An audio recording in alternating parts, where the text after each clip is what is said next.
साथियों, जम्मू कश्मीर में जमहूरियत का बहुत बड़ा त्योहार चल रहा है और जैसा कि आप सबको मालूम है कि 3 चरण के चुनाव हुए, 3 स्टेज। पहले स्टेज में कुल बनिहाल का चुनाव है और आपके सामने बहुत सारी सियासी पार्टियां हैं, लेकिन मैं आपसे कहना चाहता हूं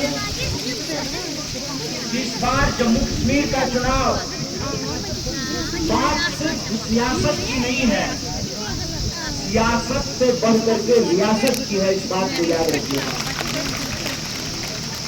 और जब सियासत से बढ़कर के रियासत की बात है तो आपको सबसे पहली बात ये याद रखनी है कि जम्मू कश्मीर के रियासत के अधिकार को छीना किसने? यहाँ का स्टेटहुड यहाँ के लोगों से छीन करके इसको एक यूनियन टेरिटरी बनाया और वो यूनियन टेरिटरी कहने के लिए है जो उसके अधिकार हैं, जो उसके हक हैं, वो किसी म्युनिसिपैलिटी से भी कम है।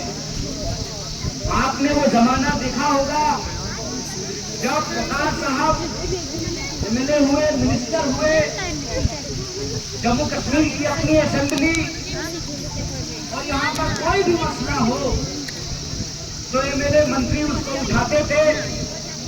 जितनी कश्मीरी मुझे आती है बहुत कम आती है, तो मैं इतना समझ पा रहा था कि प्रकाश साहब कह रहे थे कि वादी मीर में जो भी काम हुआ है वो कांग्रेस पार्टी ने किया है और ये इलाका इंडियन नेशनल कांग्रेस के इलाके के तौर पे जाना जाता है। वो बता रहे थे कि सड़क बनी हुई है, पत्थर लगा हुआ है आज भी हमारे नाम का।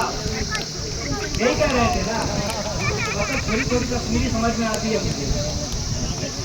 वो कह रहे थे कि जो यहाँ का डिमांड है, चाहे वो अस्पताल बनाने की बात हो, लोहे का पुल बनाने का बात हो, नौजवानों के लिए स्टेडियम बनाने का बात हो, पहले भी इंडियन नेशनल कांग्रेस ने इस इलाके में काम किया है और आगे भी इंडियन नेशनल कांग्रेस काम करेगी।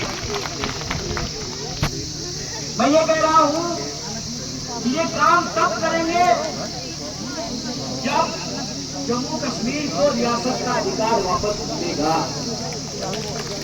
अभी हालत ये है कि आप एमएलए चुनेंगे लेकिन उस एमएलए के पास काउंसिलर से भी कम अधिकार रहेंगे और जम्मू कश्मीर यूनियन टेरिटरी का हालत किसी म्युनिसिपैलिटी की से भी कम है, उससे भी बदतर होगी। मैं कहता हूं कि जितना जम्मू कश्मीर को अधिकार मिला है उससे ज्यादा तो दिल्ली की म्युनिसिपैलिटी को मिला हुआ है, मुंबई की म्युनिसिपैलिटी को मिला हुआ है। इसीलिए हमने कहा कि इस बार का चुनाव सियासत से ज्यादा रियासत के हक का चुनाव है और इसका फैसला आपको करना।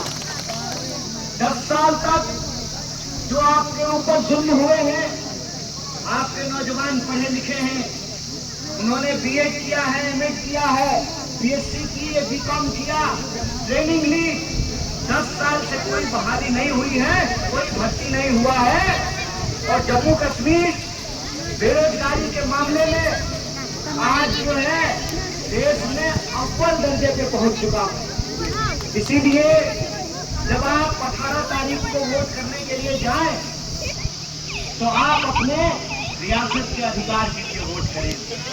आप अपने नौजवानों के रोजगार के लिए वोट करें।